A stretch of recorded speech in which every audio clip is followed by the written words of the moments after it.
श्री कृष्ण। गुरुर्ब्रह्मा गुरुर्विष्णुः गुरुर्देवो महेश्वरः गुरुः साक्षात् परं ब्रह्म तस्मै श्री गुरवे नमः। तस्मै श्री गुरवे नमः।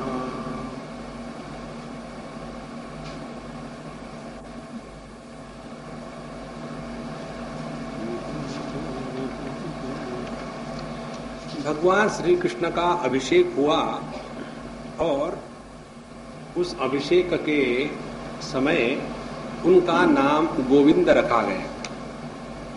ये अभिषेक तब हुआ जब गोवर्धन उद्धरण की लीला होने के बाद भगवान ने इंद्र का जो मद था, घमंड थी, उसको नष्ट कर दिया। उसके बाद इंद्र को अपनी गलती समझ में आई और उसने आकर के भगवान की स्तुति करी। कामधेनु आई, भगवान को बधाई दी और कामधेनु के दूध से और इंद्र के ऐरावत के हाथी के द्वारा आकाश गंगा का जल ला करके भगवान का अभिषेक हुआ और उस समय उनको गोविंद नाम से पुकारा गया। यहाँ तक की कथा हमने कल देखी थी। अब भगवान की लीला और आगे बढ़ रही है। हम एक बार फिर दोहराते हैं, यह संपूर्ण विश्व भगवान के हृदयस्थ आनंद को अभिव्यक्त करने के लिए, इस जगत का दूसरा कोई प्रयोजन नहीं है। हमारे संत ज्ञानेश्वर महाराज कहते हैं अपने अमृतानुभव के आखिरी ओई में कि यह जो जगत है यह अस्तित्व का उत्सव है। जब हम उत्सव में रहते हैं तो वहां दुख को नहीं ले आते। जब आम आदमी मर जाता है तो उसका जनाजा निकलता है और जब साधु संत मरते हैं तो उनका निर्वाण उत्सव होता है। तो अपने जीवन का प्रत्येक क्षण इस उत्सवमय बनाने के लिए ये भगवान की कृष्ण लीला हम यहाँ पढ़ रहे हैं। जीवन का प्रत्येक क्षण उत्सवमय हो गए और यही करने के लिए भगवान ने इतने सारे नाटक किए। तो इसमें पहले उन्होंने जो खराब बातें थी, पूतना इत्यादि, उनका नाश किया, लेकिन उनका उद्धार किया। उसके बाद जो उनके ग्वाल बाल इत्यादि थे उनको उन्होंने जीत लिया। उसके पश्चात जो जो गलतियां गोपियों के द्वारा हुई थी वो उन्होंने ठीक करी, उनको जीत लिया। और ऐसा करते करते अब आ रहे हैं भगवान वरुण लोक को जीतने के लिए। अभी इंद्र को जीत लिया था, अब वरुण लोक जो पाताल में है वहां जाकर के, वरुण लोक में जाकर के अपना आधिपत्य प्रस्थापित करेंगे और फिर अपनी लीला को धीरे धीरे आगे बढ़ाएंगे। 28वां अध्याय। श्री शुक उवाच एकादश्यां निराहारः समभ्यर्च जनार्दनम् स्नातुं नन्दस्तु कालिन्द्या द्वादश्यां जलमाविशत् तं गृहीत्वा नदयद् भूत्यो वरुणस्यासुरोन्तिकम् अविज्ञायासुरीं वेलां प्रविष्टम उदकम निशि। नंद बाबा ने एकादशी का व्रत पूरा किया और उसके बाद दूसरे दिन द्वादशी रात को ही लगने वाली थी। देखो, अपने वैदिक धर्म में जो काल की गणना की प्रक्रिया है वो अति सूक्ष्म है। जैसे समझो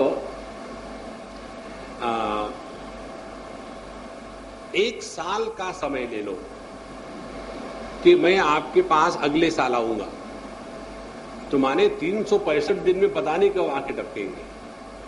फिर कहा कि नहीं, मैं अगले आपके यहाँ अगले साल जनवरी के महीने में आऊंगा, तो 362 से हट करके 31 दिन तक आ गए।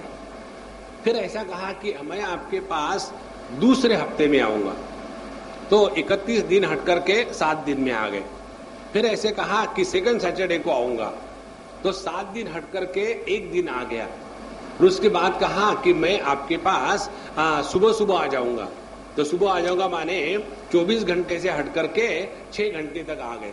देखो, तो यह जो काल की गणना की जितनी सूक्ष्मता होती है, उसमें और ही नजदीकी प्राप्त हो जाती है।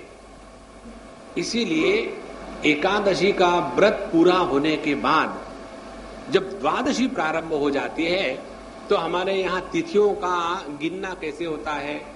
2 प्रकार के कैलेंडर है। एक तो है सौर्य कैलेंडर और दूसरा है सूर्य के साथ साथ चंद्रमा भी होए, सोलार और लूनार। तो ये जो तिथियां गिनी जाती है, ये चंद्रमा के गति के अनुसार गिनी जाती है, और इसीलिए इसमें और सूक्ष्मता है। जैसे अंग्रेजी तरीके से देखेंगे तो रात को 12 बजने के बाद तारीख बदल जाती है, हमारे यहाँ वो अलाउड नहीं है। सूर्यास्त और सूर्योदय इसके अनुसार दिन का बदलना इत्यादि होता है, और उसमें भी सूर्यास्त और सूर्योदय इसका निर्णय होता है चंद्रमा की जो गति है पृथ्वी के अगल बगल में, उसको लेकर के। इस प्रकार से काल के निर्णय के लिए एक पैरामीटर और आ गया, और इसीलिए तिथि के द्वारा जिस समय का निश्चय किया जाता है वो अत्यंत सूक्ष्म और परफेक्ट होता है। तो रात के ही समय द्वादशी शुरू हो गई थी, और उसी समय नंद बाबा ने स्नान किया। स्नान करने के लिए वो यमुना जी में उतर गए। लेकिन एक महत्व की बात है, किसी भी नदी में या किसी भी समुद्र में उतरने का हर समय नहीं होता। प्रत्येक समय में भिन्न भिन्न प्रकार के जीव जो है वो इन नदियों में, समुद्र में आकर के स्नान इत्यादि करते हैं। अभी हम सिक्किम गए थे, वहां की बात है।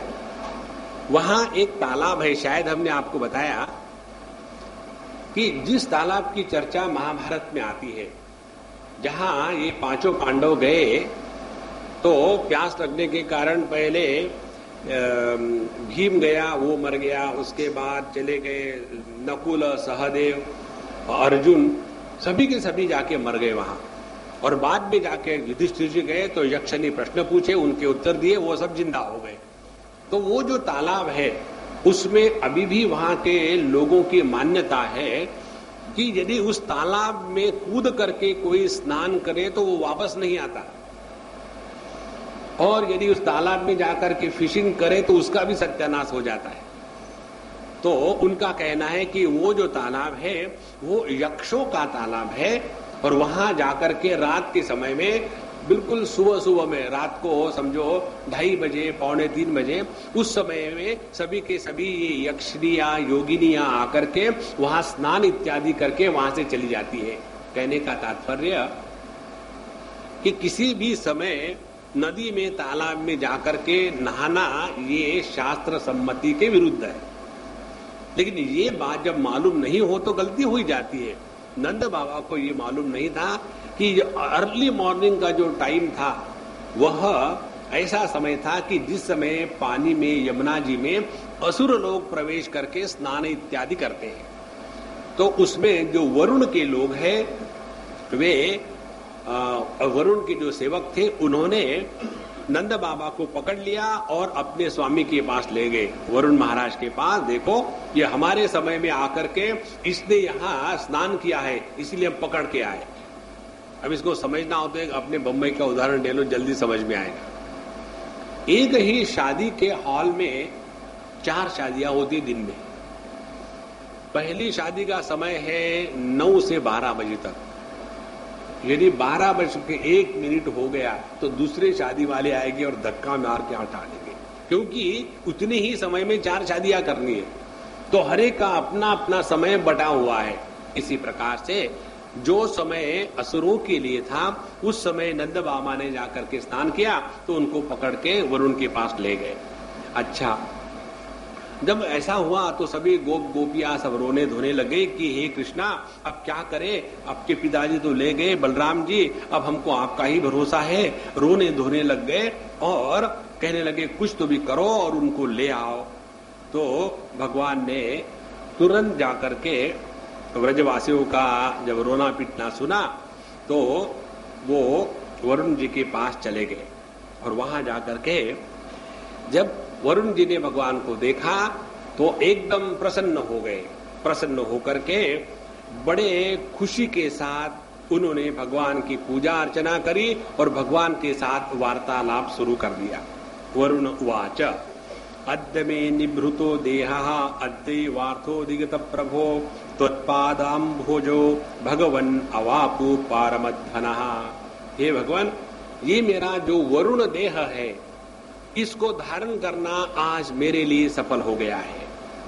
हमने आपको कल परसों भी बात बताई थी, जैसे कीट पतंग, कीड़े मकोड़े या पशु पक्षी, पेड़ पौधे, मनुष्य इत्यादि योनियां हैं, उसी प्रकार से भूत, पिशाच, विद्याधर, गंधर्व, चारण, किम पुरुष इत्यादि अनेक प्रकार की योनियां हैं। पर उन सभी योनियों में यह जीव अपने कर्मों के अनुसार जाकर के अच्छे बुरे अनुभव लेता है और फिर जब मनुष्य जन्म उसको प्राप्त हो गया तो मनुष्य जन्म में आकर के फिर उसके सामने दो ऑप्शन है, तीन ऑप्शन है। एक ऑप्शन तो यह है कि इस जन्म में आकर के अपने को परमात्मा में मिला देवे। दूसरा ऑप्शन यह है कि अच्छे अच्छे कर्म करके अच्छी गतियों को प्राप्त करें, जिसमें स्वर्ग इत्यादि में जाना या जो उच्च कोटि की योनियां है उसमें जाकर के अपने कामनाओं को पूर्ण करना।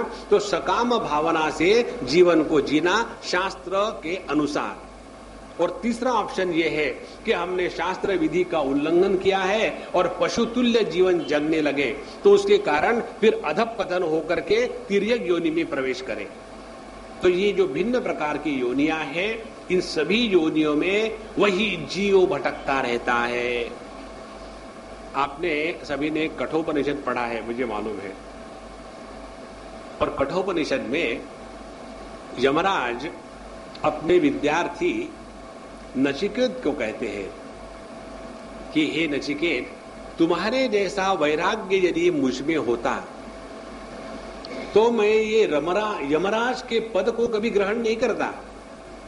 लेकिन उस समय मुझे लगा जब मैंने अपनी साधना इत्यादि करी तो कैसा मजा होगा, everybody will be shattered by my presence. और फिर मैं उसी में लग गया कि पूरी दुनिया मुझे कांपेगी और फिर वो शक्ति प्राप्त होने के बाद मैं उसी में मस्त हो गया। लेकिन नचिकेत, तुम मेरे से श्रेष्ठ हो। तुम्हारे सामने सब कुछ स्वर्ग के भोग, अप्सराएं बिल्कुल खुले आम रख दी, लेकिन वो तुमको करप्ट नहीं कर सकी। किसी भी प्रकार की लालच तुम्हारे मन में निर्माण नहीं हुई और इसीलिए तुम ब्रह्म विद्या के अधिकारी हो। देखो, तो यह यम, वरुण, अग्नि, वायु के भिन्न भिन्न जो देवताएं हैं, ये वही जीव है लेकिन सत्व प्रधान है। आपने देखा इंद्र भी सत्व प्रधान जीव है, लेकिन उसमें अपने सात्विकता की ऐसी घमंड आ गई कि वो भगवान को पहचानने से भूल गया।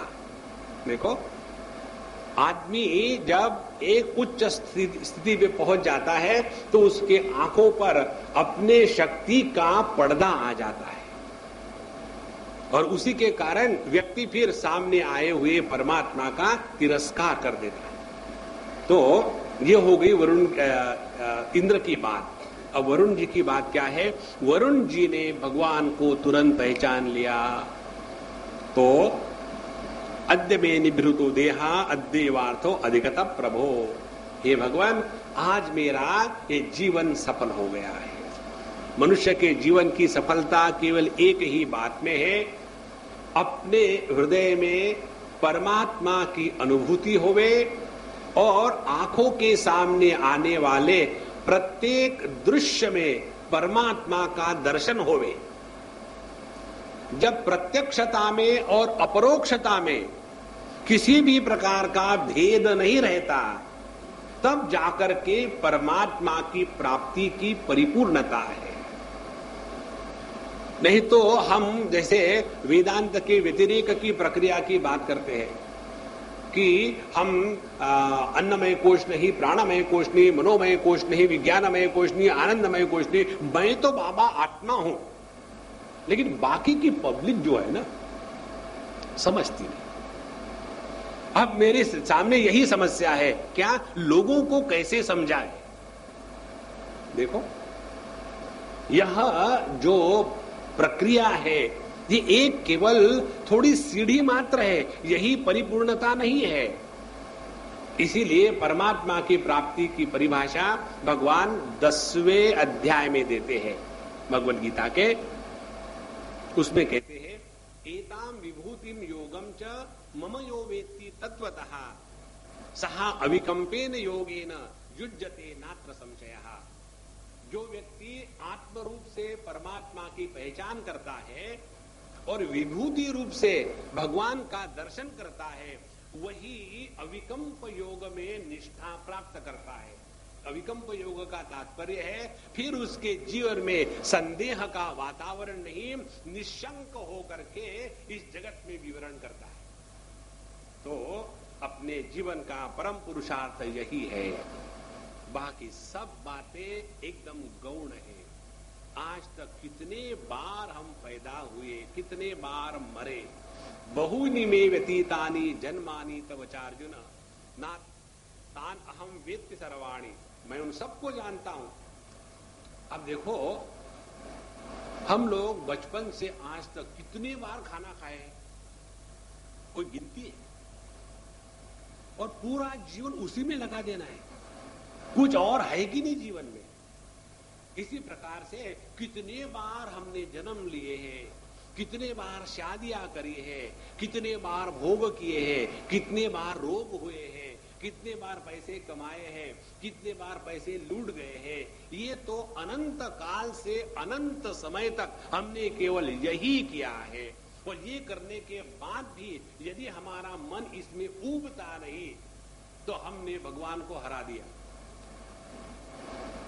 देखो, इसीलिए वरुण जी कहते हैं कि कन्हैयालाल, अब हमारा जीवन सफल हो गया, आपके दर्शन हो गए और आपके चरणों की सेवा का अवसर हमको प्राप्त हो गया है। और यही इस भवसागर से पार होने का एकमात्र उपाय है, दूसरा कोई नहीं। भवसागर का तात्पर्य क्या है? अपने गीता प्रेस के जो चित्र होते हैं ना, बड़े सुंदर होते हैं। भवसागर में पार करने के लिए भगवद गीता के 12वें अध्याय का श्लोक है, तेषाम अहम समुद्धरता मृत्यु संसार सागरात भवामि न चिरात पार्थ। तो तुरंत उन्होंने चारों तरफ पानी दिखा दिया, एक नाव दिखा दी और नाव में भगवान कृष्ण बैठे हुए और उसके बाद बाकी लोग डूब रहे हैं, तो उनको हाथ दे देकर खींच रहे, फिशिंग कर रहे उनके। भवामि न चिरात पार्थ, बड़ा आनंद है। देखो, भवसागर का तात्पर्य है हमको जो कुछ ना कुछ बनने की पड़ी है वो खत्म हो जाए। हमको ये बनना है, वो बनना है, ऐसा बनना है, वैसा बनना है। जिस दिन हम अपने घर पहुंच जाते हैं तो फिर हमको वहां पहुंचना है, ये परेशानी नहीं रहती। हमारे संत ज्ञानेश्वर के अमृतानुभव का एक सुंदर विचार आपको बताओ। जिसको परमात्मा की प्राप्ति हो गई, उसका जीवन कैसा है? उसका जीवन उस व्यक्ति के जैसा है जो अपने घर में रहता है। और घर क्या है? घर रास्ता भी है और लक्ष्य भी है। जैसे हम अपने बेडरूम से उठ करके टॉयलेट में चले जाए, तो बेडरूम से टॉयलेट में जाना ये रास्ता बन गया। देखो, घर में ही सब कुछ हो रहा है, बाहर कुछ नहीं हो रहा है। और फिर वहां से गए, चलो अब जाकर के नहाने के लिए जाएंगे, तो टॉयलेट से निकल करके नहाने के लिए बाथरूम पहुंचे, तो वहां का जो रास्ता बन गया वो रास्ता बन गया। लेकिन ये सब होते हुए भी हम अपने घर के अंदर ही है। क्यों? कि अटैच बाथरूम लग। नारायण, इसलिए सब कुछ ना तो कहीं जाना है, ना तो कुछ प्राप्त करना है। ये जो आनंद की स्थिति है, यही अपने जीवन में परमात्मा की उपलब्धि है। तो यह जो पारम अध्वनः आपनोति, कठोपनिषद में आता है, मुंडकोपनिषद में शब्द का प्रयोग अध्वन,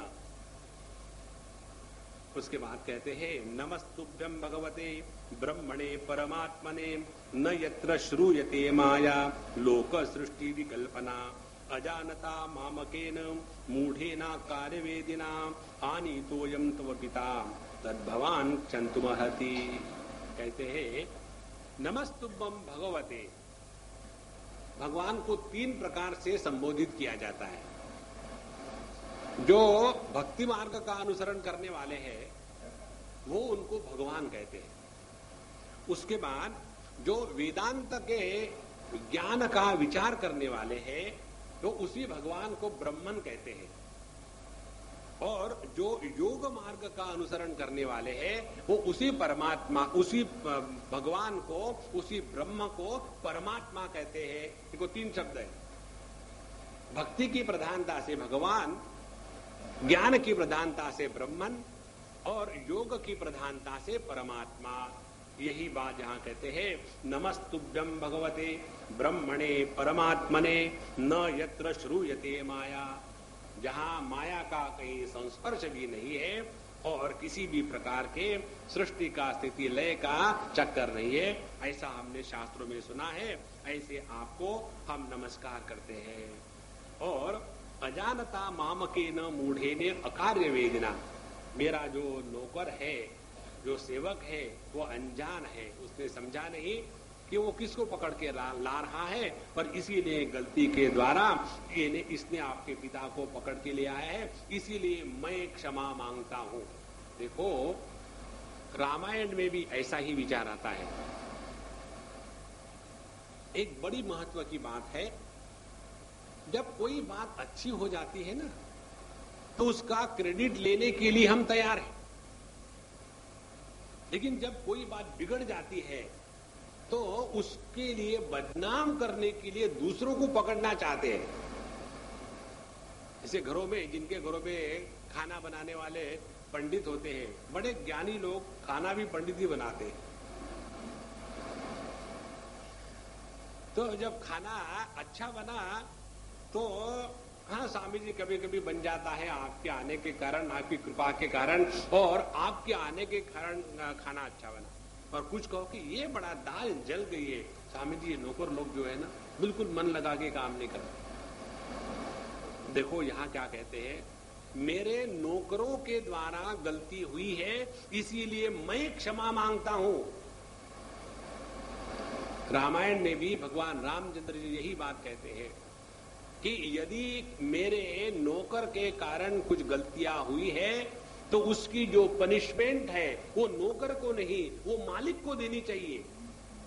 देखो जब ऐसी हमारी विचारधारा होगी तब जाकर के हम लोक संग्रह कर सकते हैं। अन्यथा किसी की गलती होने के बाद उसको सबके सामने जलील करना, उसको दुखी करना, उसका तिरस्कार करना, ये साधु संतों के लक्षण नहीं है। इसके बारे में हम आपको एक बात बताते हैं। एक बहुत बड़े अपने भारत के औद्योगिक क्षेत्र के दिग्गज हो गए, आप सबको उनका नाम है मालूम, जीडी बिरला, घनश्याम दास जी बिरला महाराज। बड़े ही अमीर थे, भगवान के भक्त थे।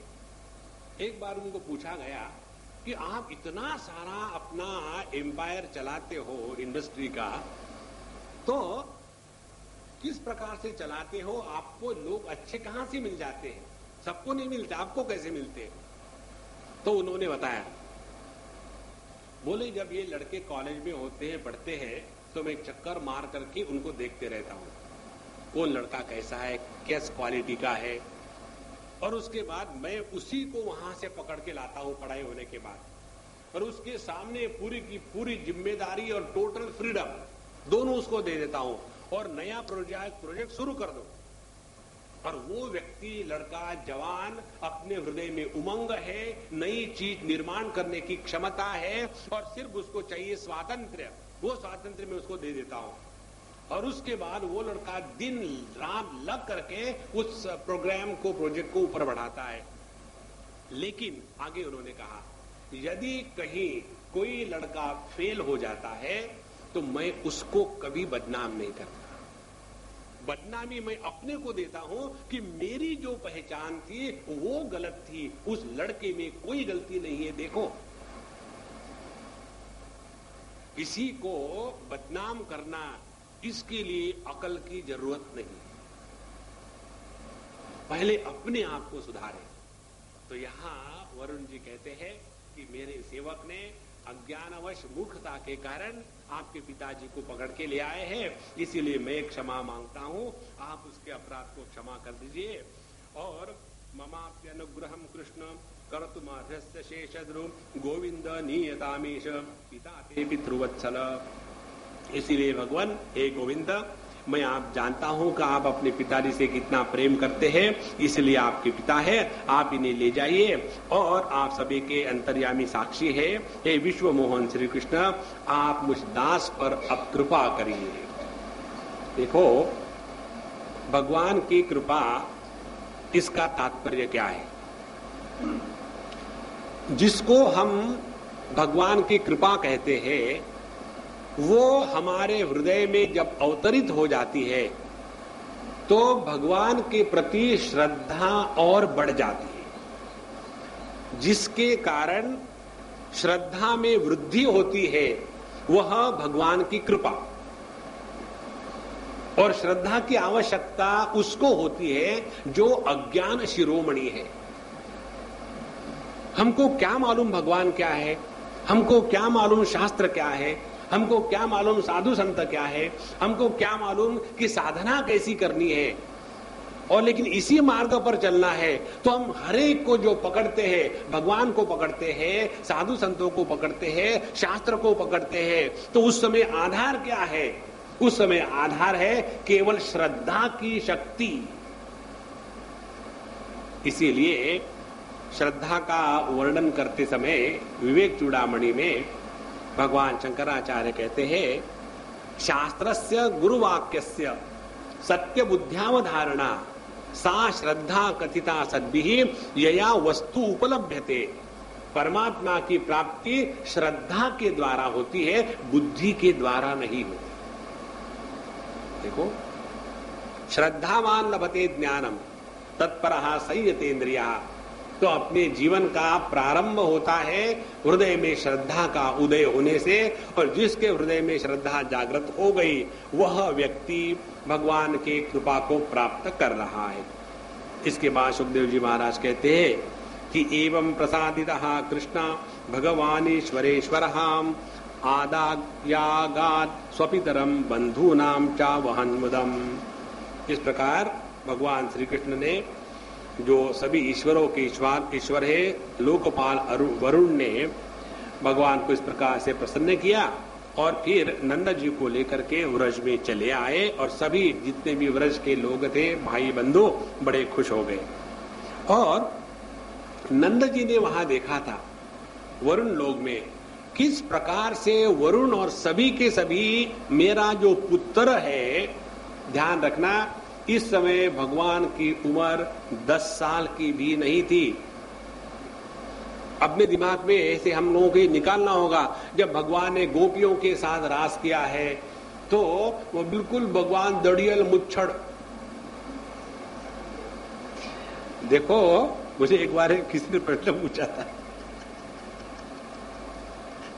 नारायण, ये भगवान ने जो रास क्रीड़ा करी वगैरह सब कुछ करे, क्या वो उनको कुछ दाढ़ी मुझे कुछ थी नहीं क्या? अरे बाबा, वो 8-10 साल के थे उस समय। किसको कितना भी ऑस्ट्रेलिया का लंबू हो फिर भी उसको इतने जल्दी नहीं आती दाढ़ी मूछ।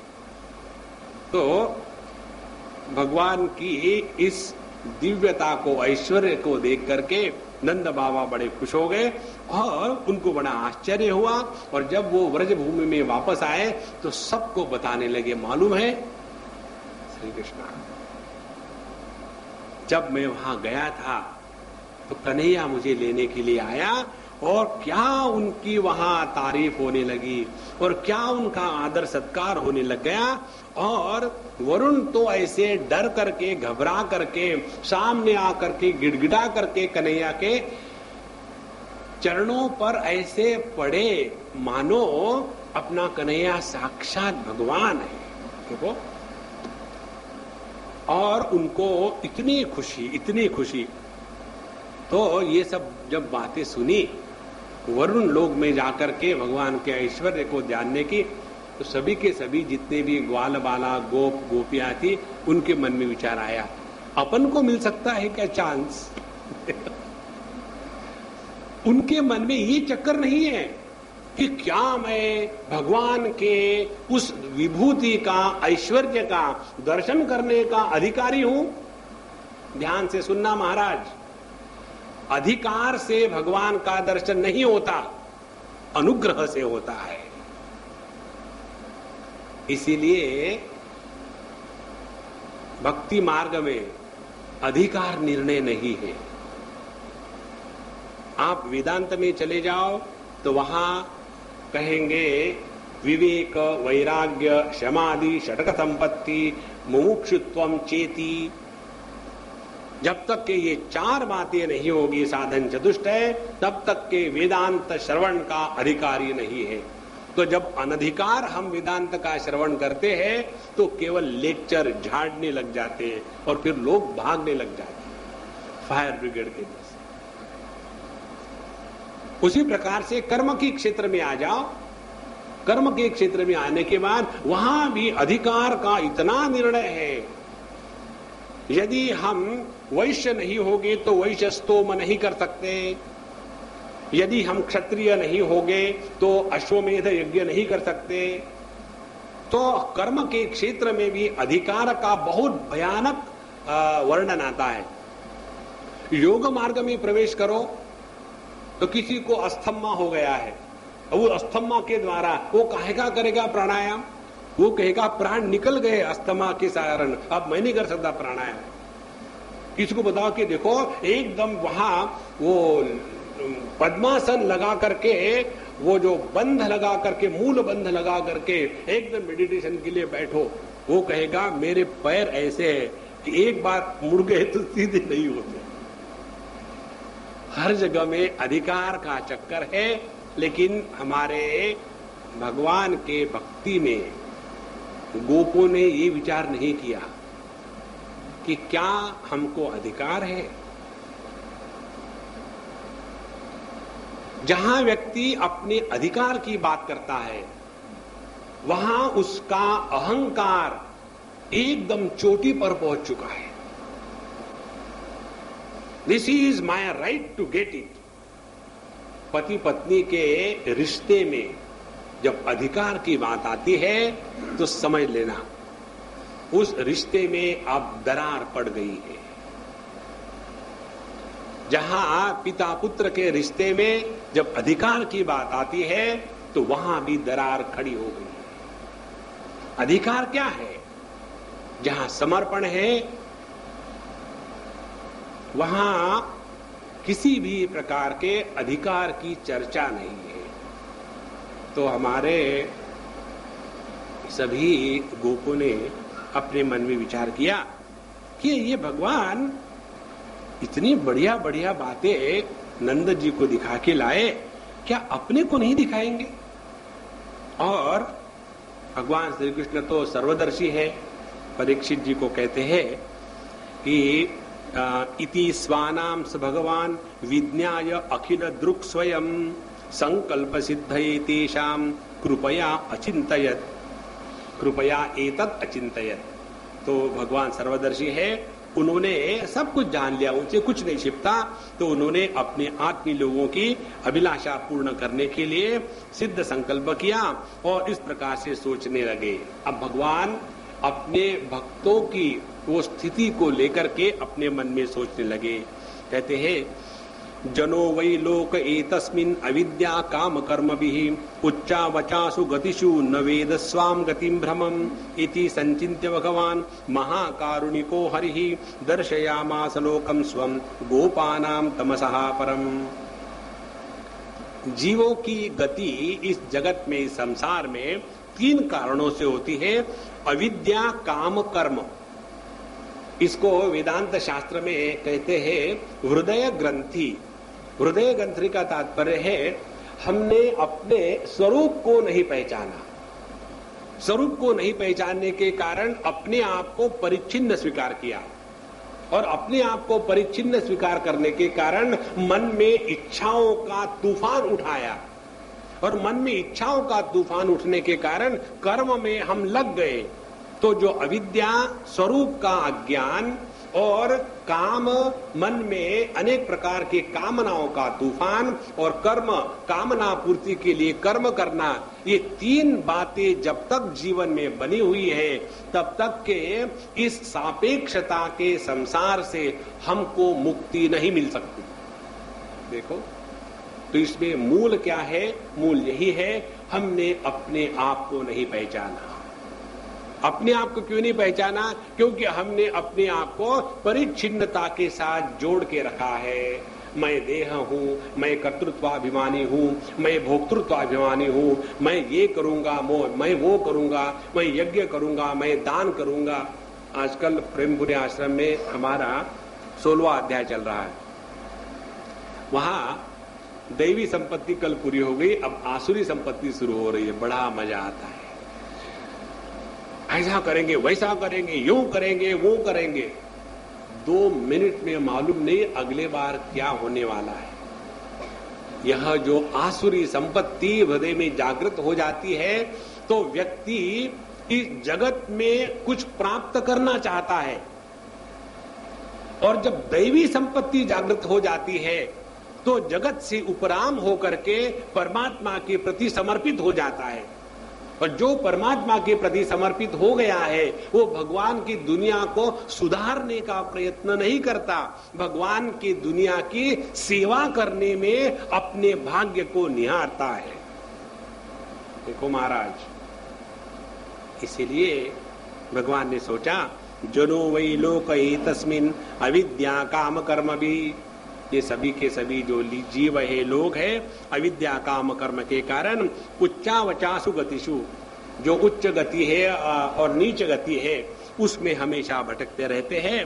और इसीलिए इति संचिन्त्य भगवान, ऐसा विचार करके, भगवान कौन है? महाकारुणिको हरिहि। देखो, हम यदि किसी मिनिस्टर के पास जाए और किसी जज के पास जाए तो दोनों के पास जाने में क्या फर्क है? हम किसी जज के पास जाएंगे तो इंसाफ के लिए जाएंगे, और किसी मिनिस्टर के पास जाएंगे तो इंसाफ के लिए नहीं जाएंगे। हम जाएंगे किसी फेवर के लिए। देखो, अपना काम करना है, लेकिन देखो तुम उसके लिए लायक नहीं हो, इसीलिए तो मैं आपके पास आया हूं। लायक होता तो आपके पास आता क्यों? तो जो हम अपने आप को भगवान के चरणों में समर्पित कर देते हैं इसीलिए कि हम नालायक है। देखो महाराज, मुझ में ये गुण है, जब तक के इस गुणों के द्वारा बंधे हैं, गुण का अर्थ होता है रस्सी, जब अपने गुणों के द्वारा बंधे रहेंगे तब तक के ये अहंकार का जहर अपने सिस्टम से बाहर नहीं आएगा। तो भगवान की प्राप्ति होती है भगवान के करुणा से, ना कि अपने प्रयत्न से।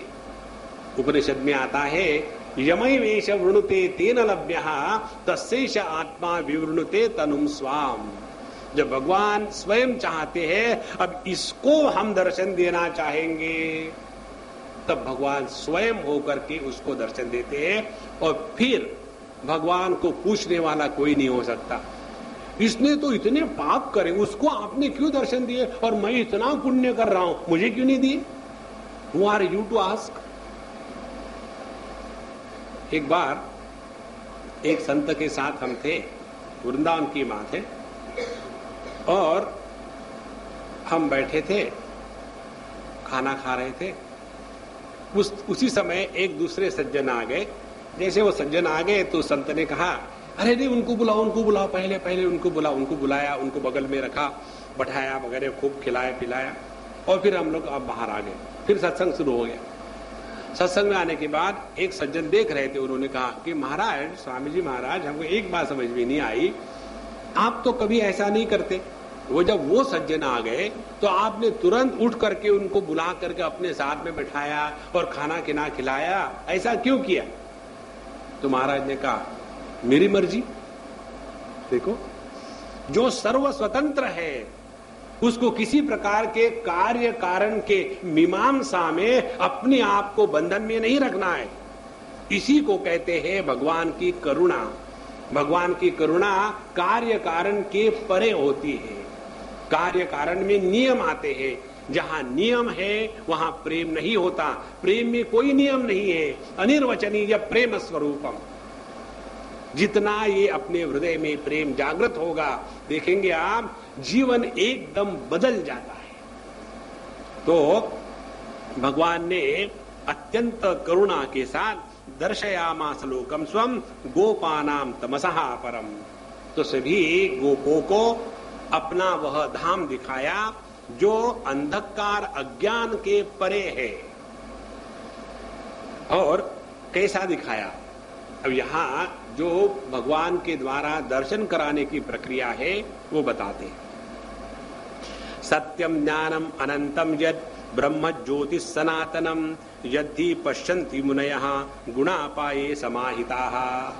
देखो, जो मुनि है, जो योगी है, जिन्होंने बड़ी तपस्या करी है, बड़े कष्ट उठाए हैं, बड़ा शास्त्रों का अध्ययन किया है, सत्यम ज्ञानम अनंतम ब्रह्म यो वेद निहितम गुहायाम परमे व्योमन्न सोश्नुति सर्वान कामान के चल रहा है। बड़ी मेहनत करके जिनको ब्रह्म की झलक भी नहीं मिलती, ऐसे परब्रह्म परमात्मा का दर्शन भगवान कृष्ण ने उन गोपों को ऐसे चुटकी के साथ करा दिया।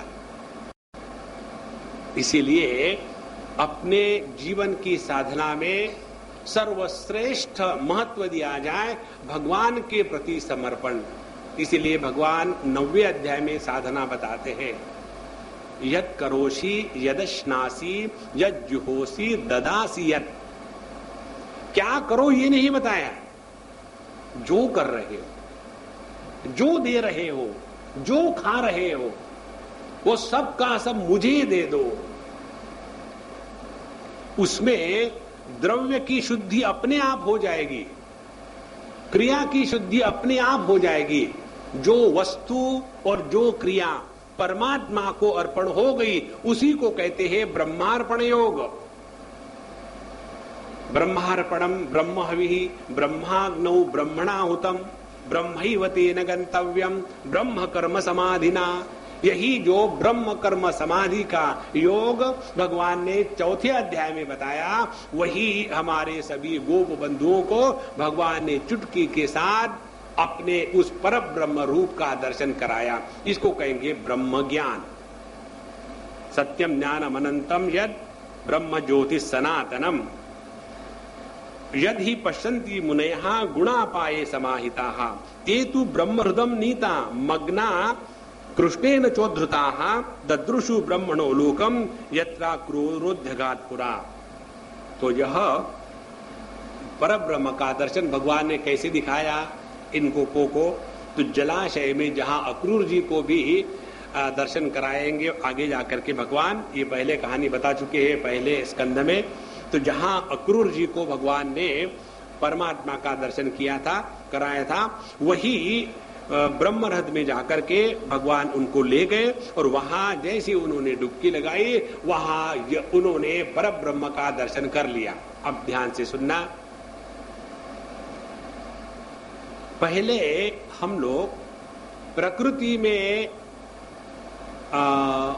इतने मस्त हो जाते हैं कि प्रकृति के विकृति को अपना स्वरूप समझते हैं, पहली स्थिति।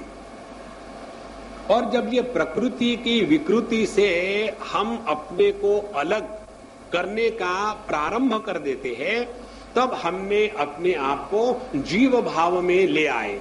पहली स्टेप जीव भाव में लाने के बाद जब हम अपने वृत्तियों के द्वारा प्रभावित नहीं होते और वृत्तियों के निर्मिति का स्वातंत्र्य जब हमको प्राप्त हो जाता है, उस समय हम आत्मबोध की स्थिति में आ जाते हैं। ध्यान से सुनना, हमारे मन में कब कौन से कैसे विचार आएंगे इस पर हमारा कोई नियंत्रण नहीं है। हम अच्छे विचार करने की या बुरे विचार करने का कोई प्रयत्न नहीं करते, अपने आप आते हैं। तो यह जो अनियंत्रित मन में विचारों का तूफान उठना जब बंद हो जाता है, उसके बाद अपने स्वयं के स्वातंत्र से जो चाहे वो संकल्प जब हम अपने मन में निर्माण कर सकते हैं, उस समय हम अपने आत्म रूप में निष्ठा प्राप्त कर लिए हैं। और वो जो स्थिति है उसको कहते हैं आत्मबोध की स्थिति। अभी हम लोगों की समस्या क्या है? यही समस्या है, हमारे मन में इतने विचार बुरे बुरे आते हैं, क्या करें? आपके मन में आ रहे हैं कि किसी दूसरे के? मेरे मन में आ रहे हैं। आपके मन की विचार आपको मालूम नहीं कैसे कंट्रोल करना। देखो, तो जितना हम इसको सूक्ष्मता से समझेंगे, आएंगे आत्मबोध पर। आत्मबोध की स्थिति में आने के पश्चात जब हम, मैं तो अभी अपने स्वरूप को पहचान ले चुका हूं, अब जानता हूं इस दुनिया में, इस विश्व में अनेक जीव है। आत्मबोध की स्थिति में आने के बाद भी जीवों की अनेकता की जो भ्रांति है वो नहीं मिटती। जीवों में जब तक अनेकत्व का स्वीकार किया है, तब तक के हम आत्मबोध में रहते हुए भी बंधन में ही है। और ऐसे जो जीव है उनको मिलती है उच्च स्थिति, जहां जाकर के वो वरुण बनेंगे, वो इंद्र बनेंगे, वो यम बनेंगे और अग्नि बनेंगे, वायु बनेंगे।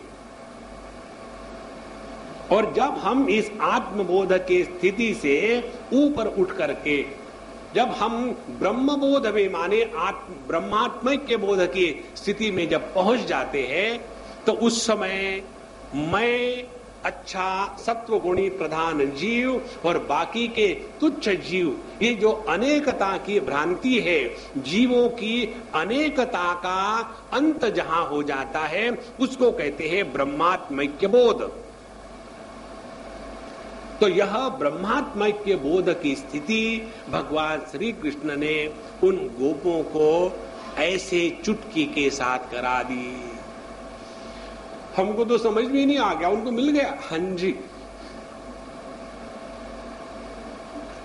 देखो बड़ा आनंद है प्रभु, भगवान का नाम लेते रहो, मस्त रहो, कुछ नहीं करना है, कुछ नहीं कहीं जाना है।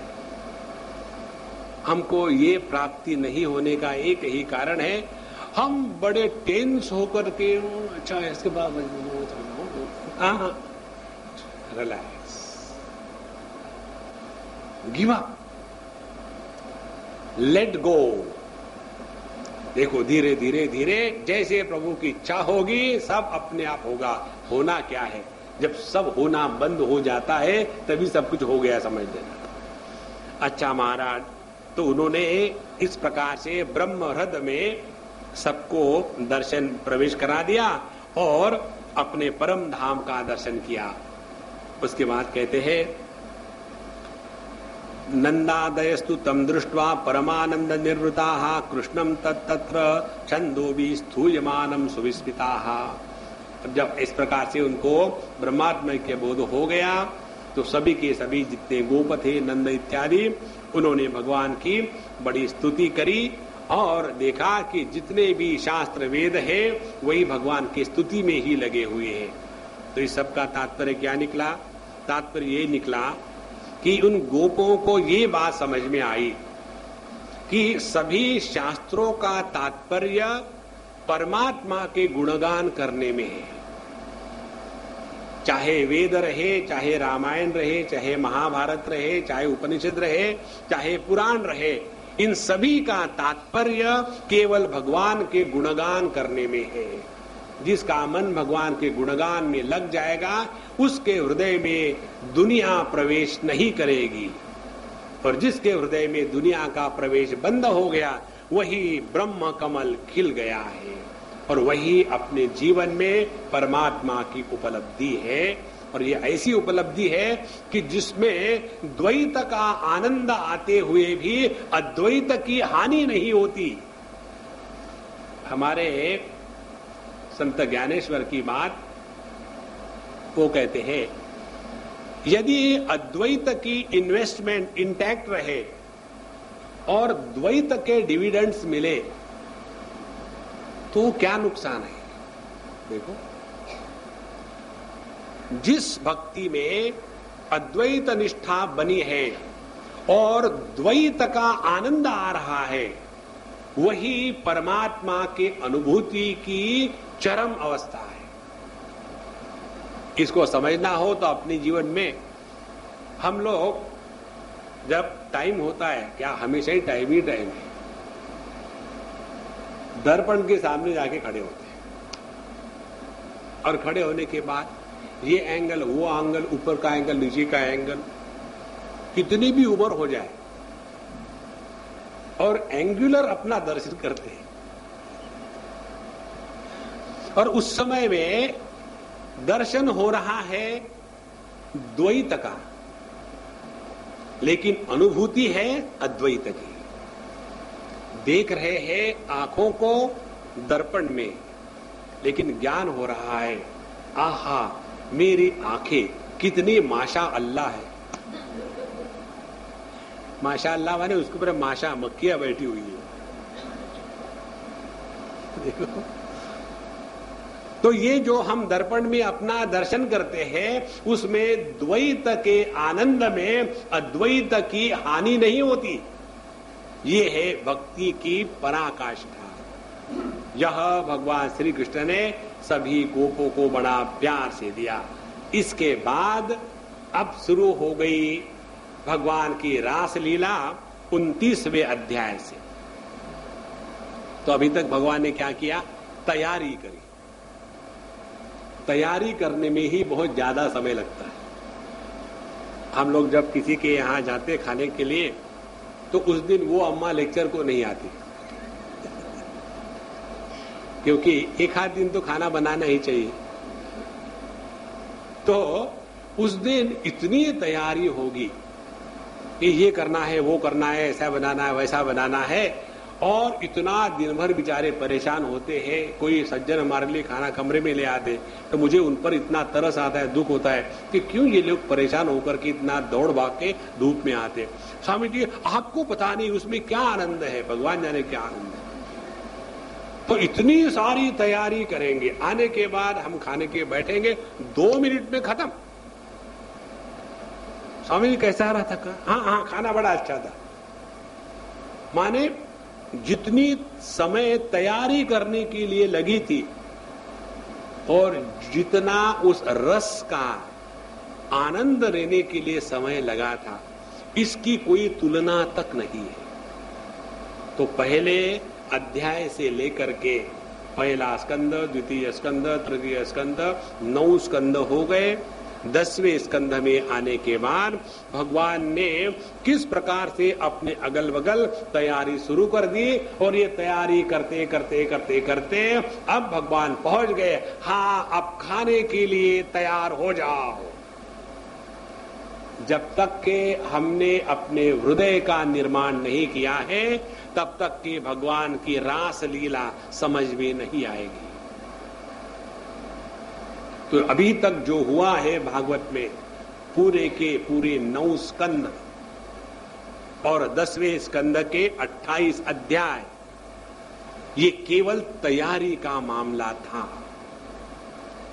और यदि वो तैयारी में कहीं गड़बड़ी हुई, जैसे डॉक्टर लोग जो ऑपरेशन करते हैं, तो ऑपरेशन के लिए इतना समय नहीं लगता, तैयारी के लिए बहुत समय लगेगा। तो वहां जाकर के जितने नर्से नुर्से हैं, और सब ये लगाओ ठीक, वो लगाओ ठीक, ये किया कि नहीं, वो किया कि नहीं, ये लाया कि नहीं, वो वहां का उसका एक्सरे है, वायरे है, गामा रे है, सत्यजीत रे है, सब रे बंगालियों को इकट्ठा कर लिया।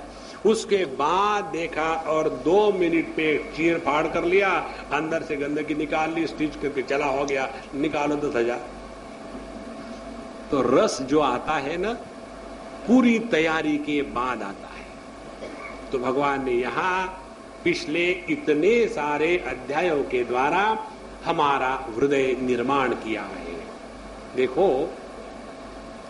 जब तक के हृदय का निर्माण नहीं होगा तब तक के भगवान के रास का आनंद नहीं आएगा, ऐसा कहते हैं। मैंने ये कभी किया नहीं, केवल सुना ही सुना है। शेरनी का जब दूध निकालते हैं तो शेरनी का दूध जो है वो केवल सुवर्ण पात्र में ही टिक सकता है।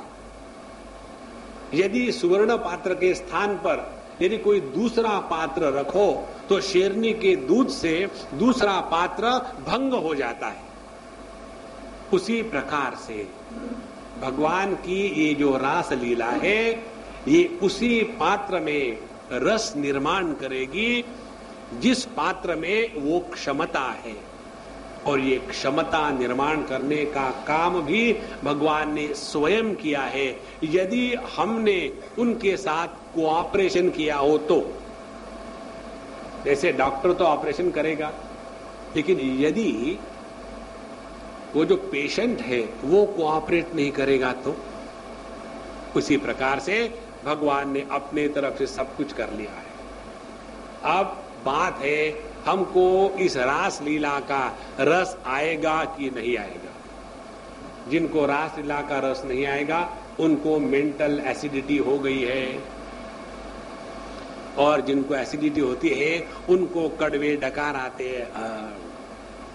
ऐसा चेहरा क्यों कर रहे हैं पता नहीं, वो कड़वे कड़वे डकार आते हैं।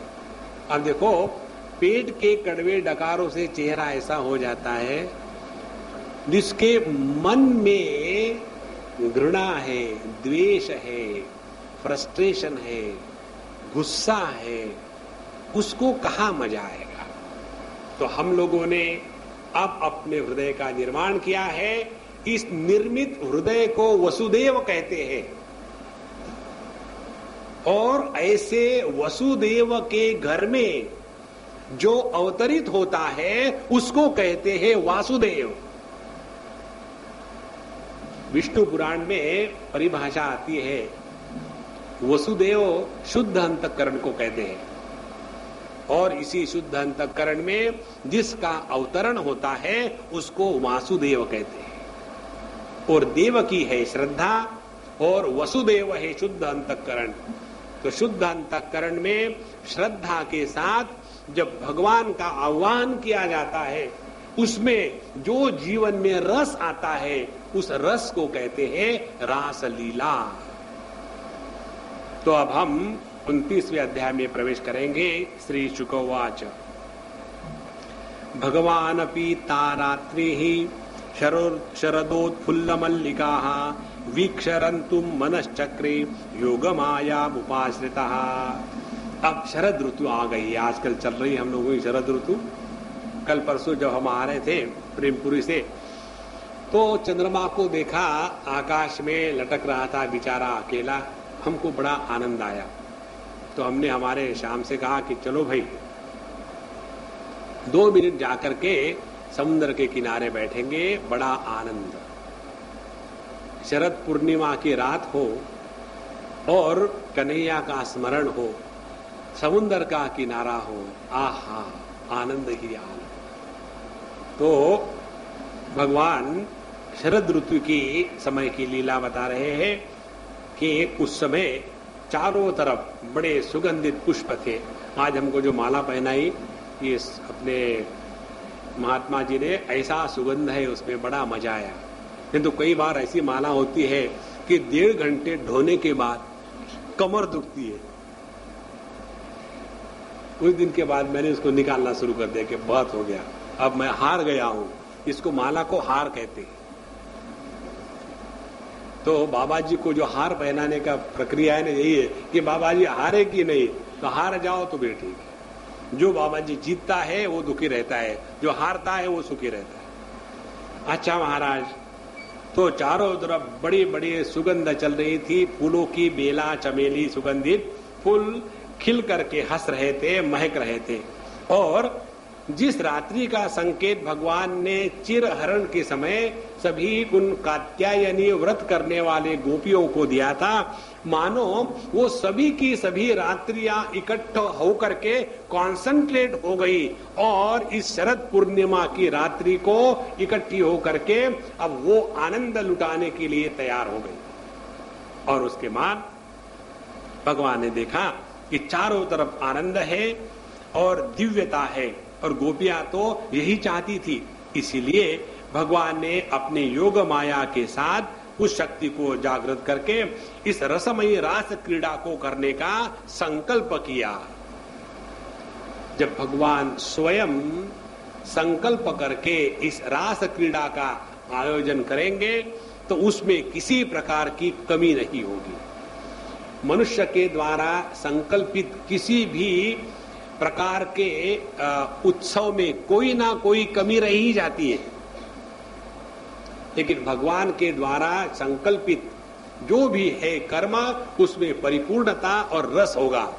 इसीलिए हमको याद है, आपको हमने बताया था, कोई भी कार्य मनुष्य ने आयोजित किया है या ईश्वर की संकल्प के अनुसार आयोजित हुआ है, इसका फर्क कैसे समझ में आ जाए? इसका फर्क समझने का एक सादा तरीका है, कठिन नहीं है। जो आयोजन करने के पूर्व, आयोजन जब हो रहा है तब, और आयोजन समापन होने के बाद यदि किसी के भी अंतःकरण में इतनी भी दुख की छटा नहीं होती, तो समझ लेना वो जो आयोजन था उसके पीछे ईश्वर का संकल्प था। मनुष्य के संकल्प के द्वारा जो चीज निर्माण होती है उसमें कहीं ना कहीं खट खट खट खट चलता ही रहेगा। बहुत आवश्यक बात है। इसीलिए आप देखेंगे 6वें अध्याय में भगवद गीता के भगवान श्री कृष्ण ने यह जो ध्यान की प्रक्रिया बताई थी उसमें बताया था, संकल्प प्रभवान कामान त्यक्त्वा सर्वान अशेषतः मनसा एव इंद्रियम। तो अपने अंतःकरण में जितने संकल्प से निर्मित काम है, कामना दो प्रकार की होती है, एक होती है संकल्प से निर्मित कामना और दूसरी होती है निसंकल्प कामना। जो निसंकल्प कामना है यह प्रकृति का विकार है, और जो संकल्प की कामना है यह जीव के बंधन की रस्सी है। कैसे? 12 बज गए, भूख लग गई, तो 12 बजे भूख का लगना यह प्रकृति में विकृति के कारण भूख का लगना, यह जो कामना है इस संकल्प की कामना नहीं है। लेकिन खाने के लिए हलवा पूरी हो, और खाने के लिए श्रीखंड हो, और खाने के लिए अमुक अमुक बातें हो, और वो यदि बातें ना हो तो तुम्हारा सर खा जाएंगे। देखो, तो भूख की जो कामना है यह प्रकृति के क्षेत्र में है, और इसीलिए जब किसी को भूख लगती है तो उसको पाप नहीं कहते। बहुत महत्व की बात है। लेकिन जो संकल्प प्रभवान कामान, लेकिन हमने अपने मन में संकल्प कर लिया है क्या? पब्लिक का भला करना है। भगवान भूल गया है, he doesn't know how to manage his world, इसीलिए पब्लिक का भला करना है। तो क्या करें? पहली बात पैसा इकट्ठा करें, इसी में पब्लिक का भला होगा।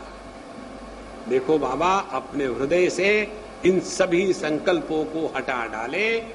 जब अपने हृदय में जगत को लेकर के एक भी संकल्प नहीं उठेगा और सभी के सभी संकल्प परमात्मा के प्रति समर्पित हो गए, उस समय ऐसे संत के माध्यम से जो भी होता है वह निसंकल्पित परमात्मा की अभिव्यक्ति होती है।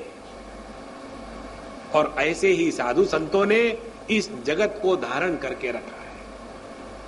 देखो, अपने शिरडी के साईं बाबा ले लो, आप उनको जाकर के 1918 में उन्होंने अपने देह का त्याग कर दिया। अब कितने साल हो गए, अभी भी उनकी ज्योति हजारों करोड़ों लोगों को देश काल वस्तु व्यक्ति परिस्थिति धर्म अमीरी गरीबी इन सब के परे जाकर के अभी भी सबका भला कर रही है। देखो, हमारे संत ज्ञानेश्वर ले लो, 700 साल हो गए हैं, एक दो दिन की बात नहीं है। और 700 साल होने के बाद भी अभी भी कितने हजारों करोड़ों लोगों को उन्होंने भगवान पांडुरंग के मार्ग पर लगा दिया है। यह जो कार्य भगवान के संकल्प से निष्पन्न होता है वह काल के द्वारा कभी परिच्छिन्न नहीं होता। और जो कार्य हमने शुरू किया है, आज तक कितने राजा महाराजा आकर के पैदल होके चले गए। देखो महाराज, और भगवान रामचंद्र जी ले लो या कन्हैया लाल जी ले लो, उन्होंने जो राज्य किया है ईंट पत्थरों के द्वारका और अयोध्या में नहीं किया था। उनका राज्य है मनुष्य मात्र के हृदय में रह करके।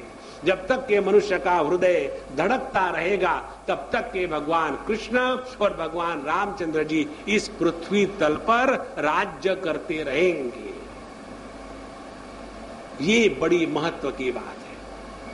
इसीलिए भगवान जब संकल्प करके उन्होंने निश्चय किया कि चलो रास क्रीड़ा करेंगे, तो उसमें किसी भी प्रकार की प्राकृतिक दुर्गंध नहीं हो सकती। प्रकृति की दुर्गंध जब उसके साथ हम एकत्र हो जाते हैं तो भगवान की लीला में भी हमको गंदगी ही नजर आती है। तो भगवान ने स्वयं अपने सभी प्रेमियों की इच्छा पूरा करने के लिए स्वीकार किया कि चलो अब हम रास लीला को शुरू कर दें। जैसे भगवान का संकल्प हुआ उसी समय चारों तरफ मानो एकदम सब चीज अपने आप ठीक ठाक होने लग गई। जैसे समझो अपने शारदा संगीत विद्यालय में प्राइम मिनिस्टर आने वाले हो, उदाहरण के लिए, तो जैसे यहां उनके आने का प्रोग्राम बना, अमुक अमुक तारीख को आ रहे हैं, तो अपने आप चारों तरफ का वातावरण बदल जाएगा। सामने जो गड्ढे पड़े हुए हमेशा धक्के खाते हैं वो भर जाएंगे, और जो स्पीड ब्रेकर पर अपनी कमर टूटती है वो ठीक हो जाएंगे। वहां चारों तरफ से डिब्बे डिब्बे में पुलिस ऐसी भयानक दिखती है, वो जरा अच्छे कपड़े पहन करके आएंगे। पुलिस को चड्डी के साथ देखने में क्या आनंद आता है, बंबई में आके देखो। जहां उनके आने का संकल्प हो गया, चारों तरफ से एकदम मस्ती ही मस्ती, प्रसन्नता ही प्रसन्नता।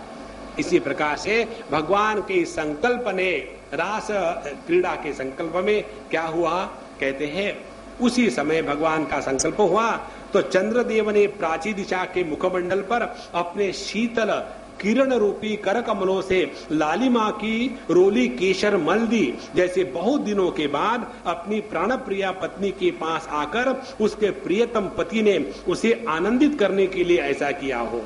इस प्रकार चंद्रदेव ने उदय होकर न केवल पूर्व दिशा का प्रत्युत संसार के समस्त चर अचर प्राणियों का संताप जो दिन में शरतकालीन प्रखर सूर्य रश्मियों के कारण बढ़ गया था, दूर कर दिया। ये जो भाषांतरण है ना संस्कृत से हिंदी में, ये किया है हमारे स्वामी अखंडानंद जी महाराज ने, जब उनकी संन्यास दीक्षा नहीं हुई थी तब। और उस समय उनका नाम था शंतनु विहारी द्विवेदी जी महाराज। उन्होंने इतने शंकराचार्य जी को पढ़ा के रख दिया है, पढ़ के नहीं, पढ़ा के। जितने भी शंकराचार्य जी है वो सभी के सभी उनसे पढ़े हुए हैं। उनके एक शिष्य है, हमारे बड़े अच्छे मित्र है, बंगाली है, वो केवल बंगला और हिंदी और संस्कृत जानते, अंग्रेजी नहीं जानते। वाराणसी में रहते हैं, नहीं तो वो रहते हैं अपने हरिद्वार में, कभी कभी हमको वृंदावन में भी मिलते हैं। उनको बड़े विद्वान है, तो उनको कहा गया था कि गोवर्धन पीठ के शंकराचार्य के लिए आप आ जाइए, क्योंकि उसके लिए वो क्वालिफाइड है। तो उन्होंने कहा मुझे क्या पता, मैं तो अपने महाराज से पूछूंगा। उनके पास गए, महाराज जी ऐसा ऐसा आया। उन्होंने कहा पागल कुत्ते ने काटा है क्या? एकदम अपने आप को बर्बाद करना है तो वहां जाके बैठो। वहां जाके बैठने से आज तक किसका भला नहीं हुआ। जिनके हृदय में भगवान को छोड़ करके जगत के किसी भी पोजीशन के प्रति आकर्षण होता है, उसको परमात्मा की प्राप्ति नहीं हो सकती। देखो, इसीलिए उनके लिखान में इतनी सहजता है, इतनी साधुता है, इतनी पवित्रता है। तो दृष्ट्वा कुमुद्वंत खंडमंडलम रमाननाभम नमकुमकुमार आरुणम, कहते हैं उस दिन चंद्रदेव का मंडल अखंड था। पूर्णिमा की रात्रि थी, वे नूतन केसर के समान लाल लाल हो रहे थे। कुछ संकोचित मिश्र अभिलाषा से युक्त जान पड़ते थे। उनका मुखमंडल लक्ष्मी जी के समान मालूम हो रहा था। उनकी कोमल किरणों से सारा वन अनुराग के रंग में रंग गया था। वन के कोने कोने में उन्होंने अपनी चांदनी के द्वारा अमृत का समुद्र उधेड़ दिया था। भगवान श्री कृष्ण ने अपने दिव्य उज्जवल रस के उद्दीपन की पूरी सामग्री उन्हें और उस वन को देकर अपनी बांसुरी पर व्रज सुंदरियों के मन को हरण करने की काम बीज क्लीम की अस्पष्ट एवं मधुर तान छेड़ दी। भगवान ने अपने होठों पर इस सुंदर वेणु को लेकर के एक अत्यंत धीमी और सुंदर आकर्षित तान छेड़ दी। और जहां भगवान का वंशी वादन भगवान के प्रेम को, उनके मिलन की लालसा को अत्यंत उकसाने वाला, बढ़ाने वाला था। यो तो श्याम सुंदर ने पहले से ही गोपियों के मन को वश में कर रखा था। अब तो उनके मन की सारी वस्तुएं, मन की कौन सी वस्तुएं होती है, भय, संकोच, धैर्य, मर्यादा आदि की वृत्तियां भी छीन ली। वंशी ध्वनि सुनते ही उनकी गति विचित्र हो गई। उन्होंने एक साथ साधना की थी श्री कृष्ण को पति रूप में प्राप्त करने के लिए। वे गोपियां भी अब एक दूसरे को सूचना न देकर, यहाँ तक कि एक दूसरे से अपनी चेष्टा को छिपाकर जहाँ वे थे वहाँ के लिए चल पड़ी। परीक्षित, वे इतने वेग से चली थी कि उनके कानों के कुंडल झोंके खा रहे थे। इसमें मूल बात यह है, जब ये गोपियां अपने घर से भगवान की उस अत्यंत विश्व मोहिनी बांसुरी का स्वर सुनकर के निकल पड़ी, तो उनके 8 पाश टूट गए। ये योग की भाषा है, इसी को यहां भक्ति की भाषा में उन्होंने कहा है। 8 पाश कहते हैं, घृणा, लज्जा, भयम, शंका, जुगुप्सा चेति पंचमी, कुलम, शिलम तथा जाति, अष्टौ पाशा प्रकीर्तिताः, पाशबद्धो भवेत् जीवः, पाश मुक्त सदाशिवः।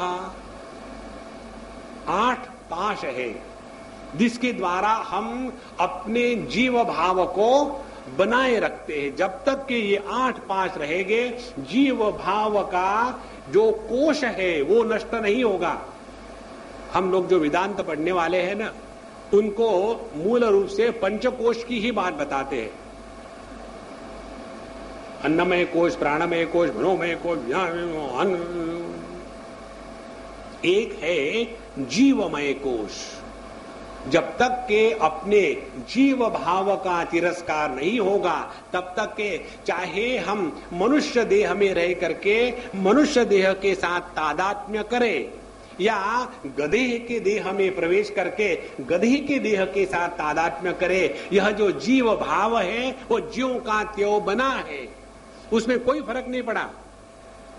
तो जब तक के ये जीव भाव का कोश ये जब तक के नष्ट नहीं होता, तब तक के परमात्मा के साथ मिलन असंभव है। और परमात्मा के साथ मिलन होने के नृत्य को कहते हैं रासलीला। और ये 8 पाश है। पाश माने रस्सियां जिसके द्वारा बांध के रखा है। जैसे पैरों को एक रस्सी से बांध दिया, हाथों को एक रस्सी से बांध दिया, और फिर तीसरी रस्सी से हाथ और पेट को एक जगह बांध दिया। इस प्रकार से अनेक रस्सियों से बांध बांध कर देने के बाद हम जब तक उसमें बंधे हैं तब तक के आनंद नहीं आएगा। उसी प्रकार से यह जीव भाव जो है ये 8 रस्सियों के बंधन के कारण निर्माण होता है। पहली रस्सी है घृणा। जब तक के हमारे हृदय में किसी भी प्रकार की घृणा होगी, किसी भी प्रकार का हेट्रेड होगा, घृणा माने हेट्रेड, जब तक हमारे हृदय में घृणा है तब तक के परमात्मा की प्राप्ति नहीं होगी, नहीं होगी, नहीं होगी। जगत में किसी भी वस्तु के प्रति, किसी भी व्यक्ति के प्रति, किसी भी स्थान के प्रति, किसी भी काल के प्रति, किसी भी कर्म के प्रति हमारे मन में मजाक में भी, सपने में भी एक कण मात्र घृणा रहे तो अभी जीव भाव नष्ट नहीं हुआ। देखो, इसीलिए हमारी मुंडकोपनिषद की श्रुति कहती है नायमात्मा बलहीनेन लभ्यः। जिनमें आत्मबल नहीं है उनको परमात्मा की प्राप्ति नहीं होती। अपने हृदय से घृणा को निकालने के लिए आत्मबल चाहिए।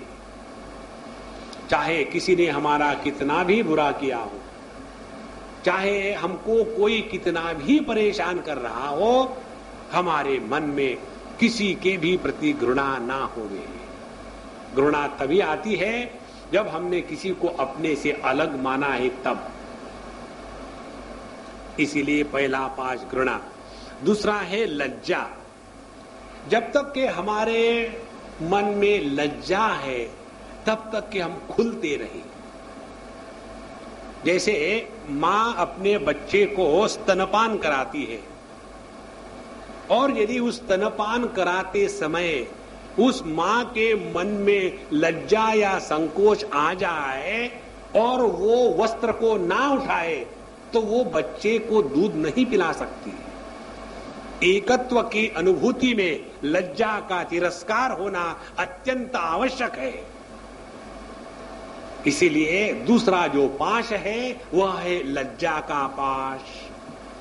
तो घृणा, लज्जा, हमको लज्जा जिस चीज की आनी चाहिए उसकी इसकी नहीं आती, और जिसकी नहीं आनी चाहिए उस चीज की आती है।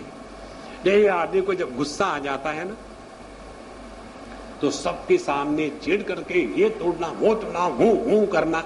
अब ये गुस्सा आ गया, इसकी तो शर्म आनी चाहिए ना, लेकिन शर्मा जी को शर्म नहीं आती। गुस्सा आने के बाद हूं करेंगे, सबको दिखाएंगे, और जब सबने देख लिया कि अरे शर्मा जी को बड़ा गुस्सा आ गया, फिर इनको तसल्ली हो जाती है। उसके बाद कहेंगे देखो मेरा जब गुस्सा होता है ना तो कोई नहीं टिक सकता सा। तो जो गुस्सा आया कोई अच्छी बात है क्या? इसकी तो शर्म आनी चाहिए। तो लज्जा। तीसरी बात भयम। जब तक के हृदय में डर बैठा हुआ है तब तक के परमात्मा की प्राप्ति नहीं होगी। यदि मन में ये लगा है कि हमने सुना है भगवान कृष्ण के जो भगत है उनका भगवान सब कुछ छीन लेते हैं, तब जाकर के उनको दर्शन देते हैं, और जो भोले बाबा के भगत है, रावण इत्यादि, उनको भोले बाबा सब कुछ दे देते हैं। अब मैं डाउट में आ गया हूं, कन्हैया को पकड़ूं कि भोले बाबा को? अब देखो, जिसके मन में डर आ गया ना, कहीं कृष्ण को पकड़ने के चक्कर में पता नहीं वो मिलेगा कि नहीं मिलेगा, बड़ा चंचल है, बड़ा टेढ़ा है, सीधा नहीं है, वो मिलेगा कि नहीं मिलेगा पता नहीं, लेकिन एक बात की गारंटी है, जो कुछ दुनिया का है वो भी छीन के ले जाएगा। इसीलिए हम तो बाबा ओम नमः शिवाय, ओम नमः शिवाय, ओम नमः शिवाय, वो ठीक चलता है। देखो, जिसके मन में डर है वो परमात्मा को नहीं प्राप्त कर सकता। जिनके मन में डर होता है वो ध्यान भी नहीं कर सकते। मेडिटेशन के लिए बैठेंगे, मन में विचार है, स्वामी जी यदि हम मेडिटेशन के लिए बैठे और समझो हमारी समाधि लग गई तो क्या होगा? जगत में शांति होगी। समाधि लगने के बाद तुम रहोगे कहां? अच्छा, मैं खत्म हो जाऊंगा। अच्छा हो गया, नहीं लगी समाधि। जहां मन में किसी भी प्रकार का डर है, किसी भी प्रकार की भय की आकांक्षा है, परमात्मा की प्राप्ति नहीं होगी। तो घृणा, लज्जा, भयम, शंका, जुगुप्सा। जुगुप्सा का अर्थ है किसी भी क्रिया कर्म को लेकर के मन में किस प्रकार का संकोच निर्माण हो। ये सबके सामने जाकर के वो पत्थर के ऊपर का पानी पी ले, पता नहीं कौन कहां से पानी डाल रहा है। मैंने तो बिस्लेरी की सिवा कुछ पिया नहीं। और ये जो चरण तीर्थ है, उसके हाथ देखो कैसे, पता नहीं उसने नहाया नहीं नहाया, और उसको पी जाए। एक बार हम बद्रीनाथ गए थे और वहां एक हमारी मैया है, बड़ी प्यारी है, हमसे बहुत प्रेम करती है और बूढ़ी है काफी, और अनेक सालों से वो वहां रहती है।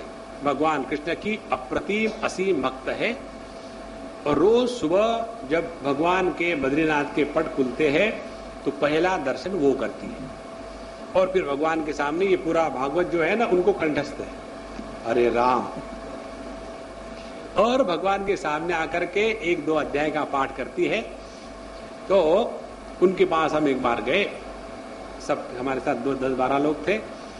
चाय दी लोटे में, उनकी जो काम करने वाली है उनकी सेविका, वो लोटे में चाय लेके आई और बिल्कुल वहां अपनी 5 स्टार की साफ सफाई तो कहीं नहीं, तो उसी को उन्होंने अपनी उंगली डाली। बूढ़ी स्टाइल की अम्मा है, ऐसा पकड़ना नहीं चाहिए, वैसा उनको क्या मालूम, चाय के उसमें उंगली डाली, ऐसा पकड़ा लोटा, जैसे बाथरूम के लिए लोटा ले जाते वैसा, और पकड़ने के बाद दूसरा कप लिया, वो भी गिलास था, उसमें भी उंगली डाली। इस उंगली से उस उंगली को स्पर्श करते हुए अभिषेक की प्रक्रिया, और ऐसे कप बनाए, और उसमें फिर देखा कि अरे अरे इसमें कुछ कचरा निकला है। फिर वो बर्तन में से कुछ उसमें गंदगी पड़ी हुई थी, फिर उंगली डाल करके निकाल, देखो स्वामी जी गंदगी निकली है, फेंक दो, अरे फेंक दो। अच्छा प्रसाद ले लो, उनको कोई भान भी नहीं, और सबको पीने को दिया। अब मुझे मजा आ गया। स्वामी जी हम चाय नहीं ली थी, अभी चाय भी क्या है। हमने कहा देखो चाय कितना बढ़िया बना है, वैसे हम चाय नहीं लेते, तो हम चाय पीने लगे। हम देखो अम्मा का दिया हुआ प्रसाद है और भगवान का, अब उनके दिमाग में वो उसमें गंदगी पड़ी है, उसमें उंगली डाली है उन्होंने। जब तक के मन में किसी भी प्रकार के कार्यकलाप में ऐसा संकोच आएगा, भगवान के साथ मिलन का आनंद नहीं आता। तो घृणा, लज्जा, भयम, शंका, जुगुप्सा चेति पंचमी, कुलम, शीलम तथा जाति, और 3 बातें हैं। कुल, हम ऐसे ऐसे कुल में उत्पन्न हो गए, और शील, हम तो इतने पवित्र है, आज तक किसी स्त्री को हमने स्पर्श नहीं किया है। स्पर्श माने स्पर्श, अभी तक नहीं किया। और जाति, हम तो मनुष्य जाति में निर्माण हुए हैं, हम पशु पक्षी थोड़ी है। जब तक के अपने अंतःकरण में 8 बातें रहेगी, तब तक के जीव कोश भंग नहीं हुआ। जब तक के जीव कोश भंग नहीं होता, रास लीला का आनंद नहीं आता। ये बात जहां उन्होंने बताई कि इन गोपियों का मन भगवान के तरफ ऐसा खिंच चुका था कि भय, संकोच, धैर्य, मर्यादा सभी की सभी वृत्तियां उनके हृदय से समाप्त हो गई, और इसीलिए ऐसे गोपियों के साथ ही भगवान रास लीला करते हैं। ओम पूर्णमदः पूर्णमिदं पूर्णात् पूर्णमुदच्यते पूर्णस्य पूर्णमादाय पूर्णमेवावशिष्यते। ओम शांति शांति शांति। हरि ओम। श्री गुरुभ्यो नमः। हरि ओम।